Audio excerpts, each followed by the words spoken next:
Um segurança de um mercadinho foi morto a tiros durante uma tentativa de assalto no bairro Nazaré. Acho que faz uns 10 minutos, 15 minutos que eu tinha falado com ele e ontem foi o único dia que eu não sentei para conversar assim com ele. Bandidos arrombaram uma agência do Banco do Brasil em Acari. A quadrilha usou maçarico para abrir os caixas eletrônicos. Nova Cruz se prepara para o velório do jogador Gil. O Potiguar é uma das vítimas da queda do avião da Chapecoense na Colômbia, no início da semana.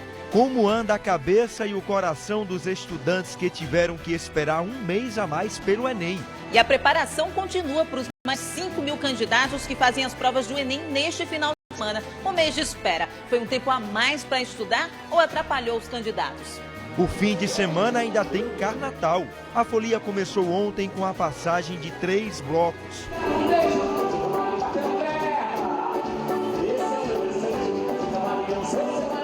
No esporte, você vai conhecer a equipe potiguar de handebol de areia, que se tornou campeã brasileira pela 3ª vez. Grupo reunido pela solidariedade, a gente mostra que ações simples podem fazer a diferença na vida de muita gente. É ainda hoje, aqui no RNTV. E você vai ver também, Mossoró vive as homenagens a Santa Luzia, padroeira da cidade. Na programação de hoje, tem até micareta. Aqui no estúdio tem o samba carioca de Chiquinho Vírgula. Tudo isso e muito mais agora comigo no RNTV Primeira Edição.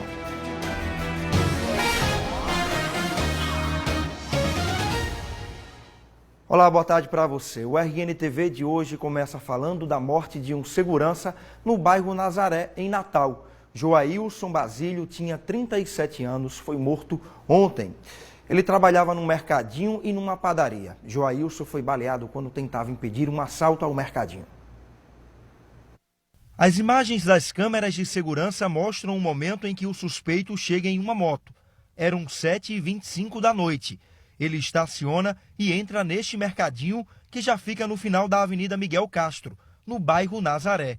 3 minutos depois, a vítima, Joailson Basílio da Silva, entra no estabelecimento com a arma embaixo do braço. Na sequência, o vídeo mostra os dois saindo do mercadinho já em luta corporal.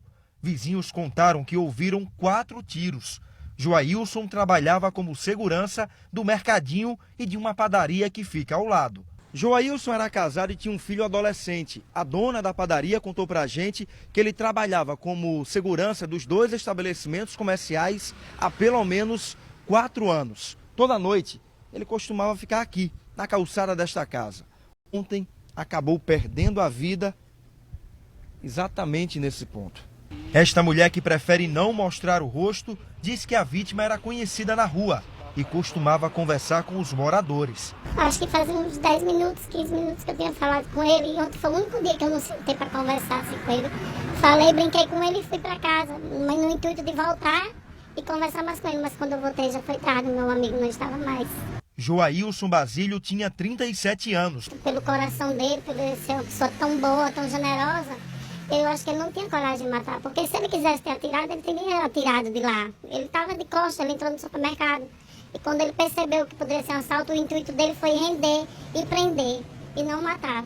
Mas com isso, ele acabou perdendo a própria vida. As imagens das câmeras de segurança da padaria que registraram o crime ontem também filmaram em abril do ano passado a morte do dono do estabelecimento.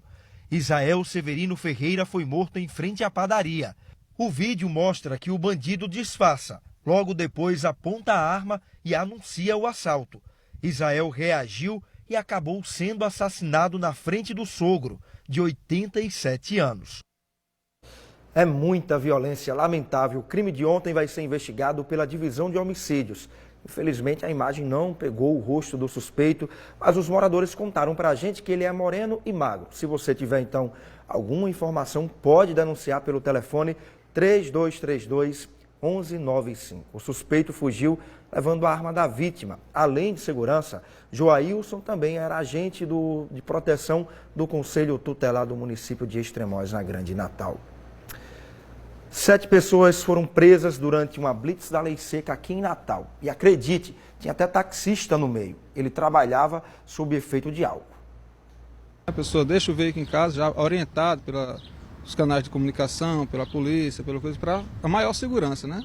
para preservar sua própria vida e a vida de outros, aí vai pegar um táxi, o taxista tendo ingerido bebida alcoólica num teor tão alto que dá criminal, né? Ele foi preso, o veículo foi repassado para outro colega, mas ele veio preso. Quem tivesse pego esse táxi estava correndo risco de vida. O balanço foi 7 presos, um deles taxista, 2 mulheres, e 23 pessoas vão responder administrativamente, que o teor não deu o considerado crime, e algumas se recusaram. Muita gente ainda não aprendeu a lição, né? Bandidos explodiram uma agência do Banco do Brasil em Acari, fica a 200 quilômetros aqui de Natal. Os bandidos usaram um maçarico para entrar na agência do Banco do Brasil e arrombar o cofre. O assalto aconteceu por volta das 2 horas da madrugada. Além do assalto, os bandidos também tentaram balear um vigia de rua. Ele passava em frente ao banco quando percebeu a movimentação e quis ver o que estava acontecendo. O homem foi atingido de raspão no braço. Segundo a polícia, os bandidos conseguiram levar dinheiro da agência. A quantia não foi divulgada. Os assaltantes fugiram em 2 carros. Um deles foi deixado na BR-226, perto de Currais Novos. Os homens incendiaram o veículo e bloquearam a pista. A polícia fez buscas, mas não conseguiu capturar nenhum suspeito. Mudando agora um pouquinho de assunto, 5.150 candidatos vão fazer as provas do Enem nesse fim de semana. É o pessoal que teve o exame adiado por causa das ocupações das escolas. E como será que está a cabeça desses alunos, hein? Roberval é o único da turma que ainda não fez o Enem este ano. Ficou um pouco de fora das discussões nos últimos dias. No mesmo dia o povo chegou no WhatsApp comentando a prova e eu fiquei lá vendo as questões e só vendo. Porque eu não tive acesso à prova ainda, só tive acesso à prova na semana seguinte, aí foi que eu fui tentar ler. Ele é um dos 5.150 estudantes que tiveram as provas adiadas em novembro com a ocupação das escolas e farão o exame neste final de semana. Antes, Roberval faria a prova aqui mesmo, no IFRN da Zona Norte de Natal, onde estuda e fica mais perto de casa. Mas com o adiamento, agora vai para uma escola particular no centro da cidade. A escola foi retirada como ponto de apoio à realização do Enem. Inclusive na segunda data. Inclusive amanhã e depois não vai haver Enem aqui no campus Zona Norte.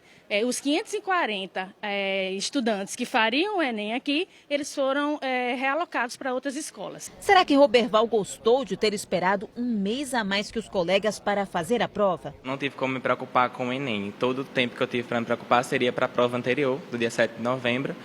Que eu estava estudando porque o bimestre aqui ele estava mais lento, porque todo mundo faria o Enem, então os professores deram uma amenizada para todo mundo se concentrar. Mas passou. O negócio agora é foco, concentração. Uma estratégia de Roberval foi ler as provas anteriores. Ele acha que isso vai ajudar no desempenho. Mas será que isso ajuda? As provas que serão feitas neste final de semana foram elaboradas no mesmo período das aplicadas na primeira data do exame. Contribui para essa bagagem de conhecimento, de informação que o aluno, o candidato, né, do Enem vem tentando fazer.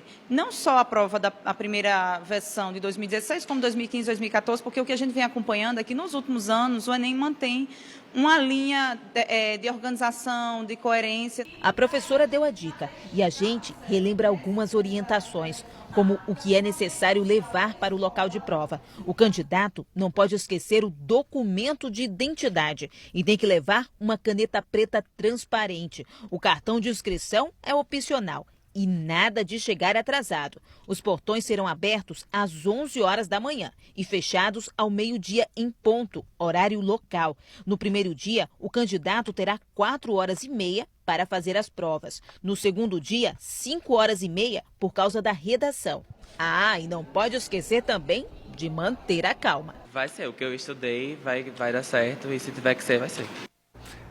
Tá aí, boa sorte para todo mundo. Tiago César já está aqui comigo. Ainda hoje tem as notícias do esporte no RNTV, não é esse, Tiago? Mas agora o assunto é a morte do jogador potiguar Gil. Boa tarde, Maxwell. Boa tarde para você de casa também. Gil foi uma das vítimas da tragédia com o avião da Chapecoense. Lá na Colômbia, mais de 70 pessoas morreram e o mundo, claro, está em luto, assim como a cidade de Nova Cruz, onde mora a família do jogador e onde o Gil vai ser enterrado neste fim de semana. Ediana Miralha está na cidade e tem as informações para a gente. Boa tarde, Diana. Olá, Tiago. Boa tarde para você, Maxwell. Boa tarde para o pessoal de casa. Pois é, a gente está aqui no bairro São Sebastião, que é onde fica, inclusive, o ginásio Giovana Azevedo.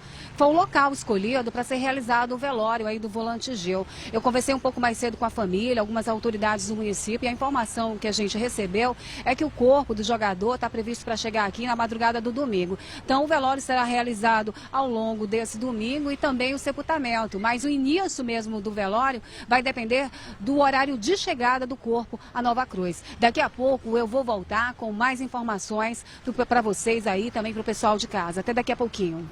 Valeu, Diana. Até já. Eu também volto daqui a pouco para falar mais sobre esse assunto e também com outras notícias do esporte. Combinado? Valeu. Combinado, Tiago. E veja a seguir, uma tartaruga de 1,5 metro de comprimento encalhou em Ponta Negra. O animal foi resgatado por ambientalistas. E o exemplo de solidariedade de dezenas de potiguares nesse período natalino.